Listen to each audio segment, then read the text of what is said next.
आओ गुड़िया मेरी एक कहानी सुनो, जो कहानी तुम्हें है सुनाई गई, उस कहानी का कोई खुलासा नहीं, राजा रानी का कोई असासा नहीं।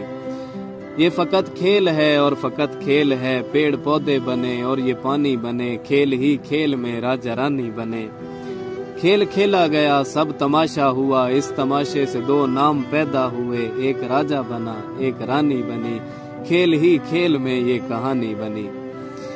फिर जमाने को ये सब सुनाया गया, इस तमाशे को सच ही बताया गया, जब जमाना भी मसरूर होने लगा, तब से ये खेल मशहूर होने लगा। फिर क्या हुआ, लड़कियों ने सुनी ये कहानी तो फिर ज़हन उनके भी मफलूज होने लगे, थाम कर हाथ लड़कों का कहने लगी, मेरा राजा है ये इसकी रानी हूँ मैं, बस दीवानी हूँ मैं, बस दीवानी हूँ मैं।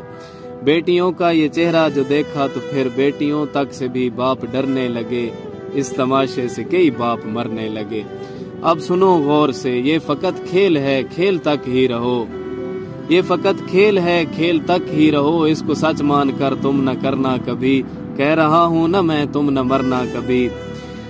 बाप का मान रख उसकी पगड़ी बचा, झूठ है ये फकत झूठ में तू ना आ, अपना दामन बचा अपना दामन बचा।